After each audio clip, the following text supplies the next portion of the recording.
centimeters deep in the pelvis, most of it scrunched and hidden.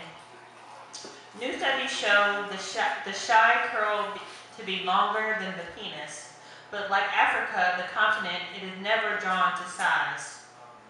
Map makers and others who draw important things for a living do not want us to know this. In some females, the clitoris stretches, unfurls 8 inches with 2 to 3.5 in shaft-free outside the body. The longest clitoris of record has been found in the blue whale. In water, desire can rise. Honor sea levels, ignore landlocked cartographers. In water, desire refuses retreat. Well, I'm looking for the poem. I'll tell you guys a story that actually may not be funny to you, but so my sister and I, we are getting older in age, and she's 10 years older than me, so I called her last night just to ask her one simple question, and it turned into an hour conversation. And but actually it was a good thing because we hadn't talked for a while. But the funny thing is that I would say 75% of that was about her husband's hip surgery, and it just reminded me that like we're getting older, and it was just kind of like, what the hell? So anyway, that's it. That's it with that story. But also too, I wanted to share a story too. Kind of not together yet, but I need to, since we have time.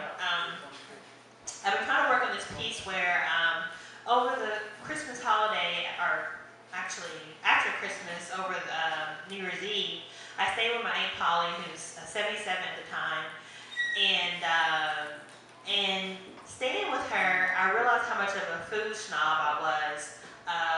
She would ask me, did I want a hamburger? And I would think, is it organic? Is it grass-fed? Things like that. She drank a lot of Pepsi, and I proceeded to tell her how bad Pepsi was while I drank my yerba mate.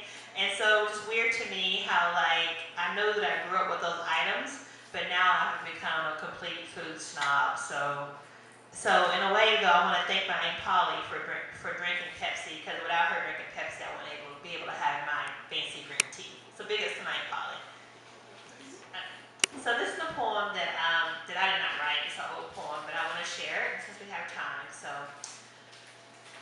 when things go wrong, as they sometimes will, when the road you're trudging seems uphill, when the funds are low and the debts are high, and you want to smile but you have to sigh, and when care is pressing you down a bit, rest if you must, but don't quit. Life is queer with its twists and turns, as every one of us sometimes learns. And many a fellow turns about, and when he might have won had he stuck it out. Don't give up, though the pace seems slow, you may succeed with another blow. Often the goal is nearer than it seems to faint and faltering man. Often the struggle has given up when he might have captured the victor's cup. And he learned too late when the night came down how close he was to the golden crown. Success is failure turned inside out, the silver tint in the cloud of doubt. And you never can tell how close you are. It might have been near when it seems afar. So stick to the fight when your heart is hit. It's when things seem worse that you must not quit. Speaking on it, so I have been writing about being an African American woman or Black woman living in a Latin neighborhood, and so one of the things I write about is actually my first encounter with, I should say, Latino stereotypes. And so one of those is that was Speedy Gonzales from the Warner Brothers Bugs Bunny cartoon. And at the time I thought it was very comedic, very funny when I was younger, but as I got older, it's a really horrible, horrible stereotype. And so another thing is that when, I think FX, when they purchased, I've been doing research on it, when they purchased the Warner Brother Bugs Bunny series, they actually removed Speedy Gonzales because of the fact that it was so racist. And if you look at those old cartoons, they make fun of everybody. Most people who are Asian have like buck teeth, and they have Bugs Bunny like with slanted eyes. They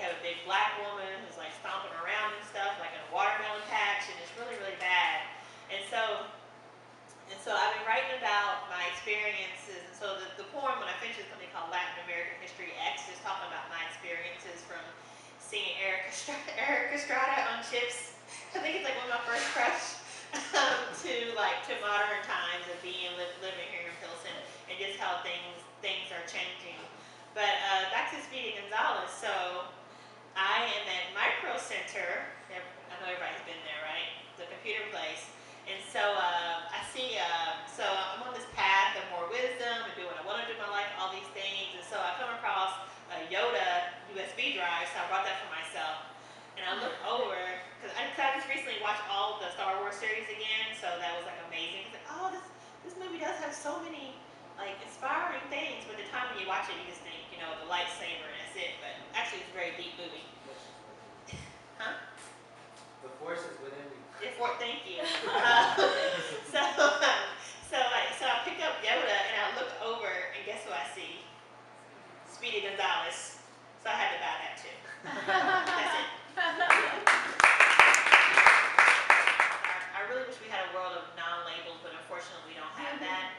But I just want to say that I think the reason why I am such a supporter of, well, like I said, of everybody, but particularly people who, all the letters, LGBTQ, IAA, whatever, all that stuff. It's not really a funny story.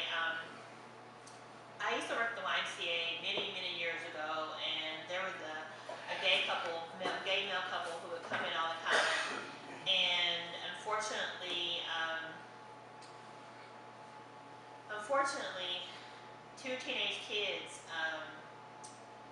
bashed one of their heads in and killed them. And so for me, that's always stuck with me because of the fact that I don't think people should get murdered because of the fact of who they love. And so I guess that's all I want to say, being in this Gay Pride Month, is that we got to make that stop because hate crime still continues.